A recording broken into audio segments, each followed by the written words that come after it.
Hey everyone, welcome to my first video. Today I'll be reviewing the P-40 Warhawk by Guillow's.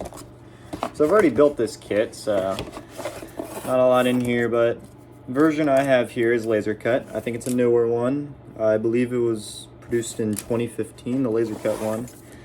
And I've got some of the frames here, punch-out cards. Now, laser cut is definitely better than die crunched, which Guillow still does, but they're starting to move towards laser cut models, which I like better. The die cut ones, which I actually have a unfinished bird dog here, you have to cut those individual grooves right there, and that's just the problem with die cut models. The balsa is more fragile.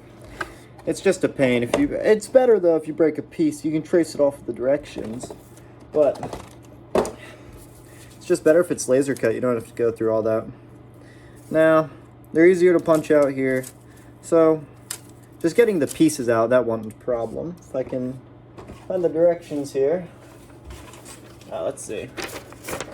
So just like any Guillow's kit, you just pin it on here, and these directions are worn. I had to cut out the back window piece here. There are some pieces where you have to do that. There's some paint here. I had to put an aerial post on it. But you get a little overview of the aircraft, which is pretty standard. Get a scale propeller mock-up there. It's not included in the kit, just like any Guillow's. And there's some weird spots here, like the wing fairing, which will actually bring my finished product here. Here it is. This is the P-40 I built.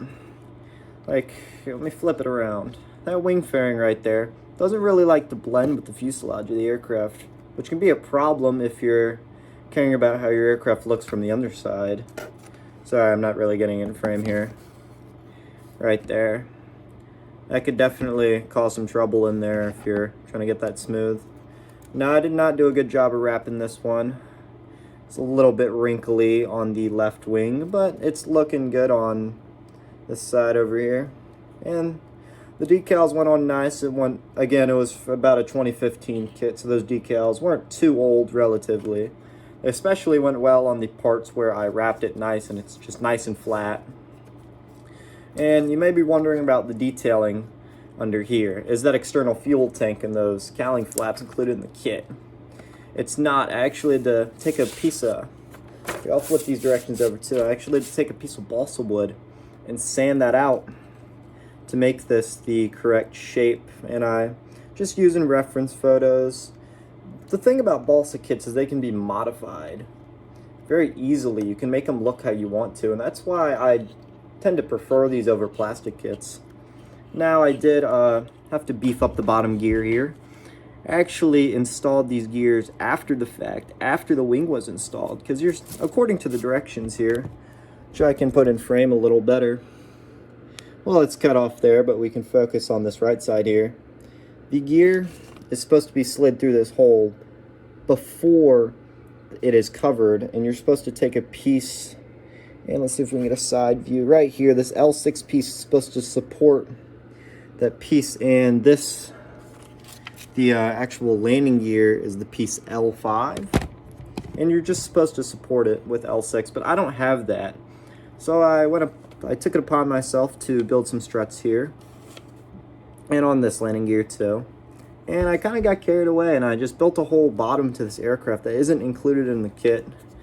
I'm not too proud of the paint job under the cowling there. I tried to go for a darker paint to make it, like, add some shadows or something, but I don't like how it turned out, but nobody should be able to see that. And coming to the top side, I've got the exhaust here.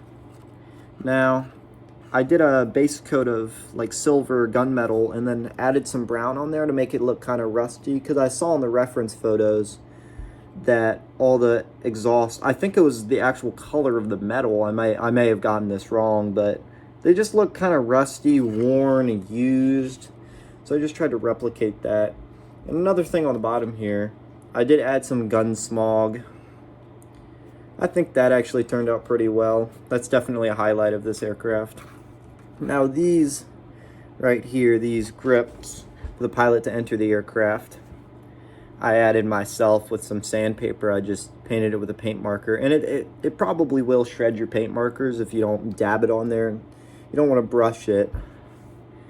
But I'm trying to think. I mean, it went together pretty well, but the only thing I found really lacking on this aircraft was the cockpit. Now, I know part of the balsa models is that you're supposed to be able to see in there and see all the framework, but I think plastic models are way more detailed than balsa models. So I just wanted to try to replicate a plastic model while sticking balsa. So I actually took, and I'll put those pictures on screen now, you can see that it's bare in there. This is before I had the wings on, and you'll see it's just bare in there. So I actually, and I'll put this picture on screen again, I put a piece of balsa wood in the bottom, just scrap balsa wood, to make a floor, and then I had to cover up a little hole, and I believe, I'll find the exact one for you if you're trying to replicate this, the B4 former, fuselage former. I had to cover that hole up, and then put a seat in there. I'll try to hold it up to the camera here, but I'll put a picture on screen too of what the cockpit looks like in there. I think I did a good job. I actually printed the instrument panel on a color printer, and I also printed the texture of like a cloth bag on the printer. And I cut that out to replicate a seat belt. I got that all glued in there. So it goes together pretty well. The shark mouth that you can see here, it's not laid out in the kit.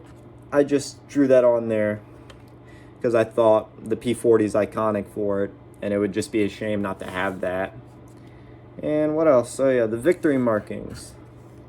Now, I tried replicating the victory markings of a pilot who would have fought in the North African theater during World War II and then transferred over after the surrender of Tunisia in, I believe, like May 1943.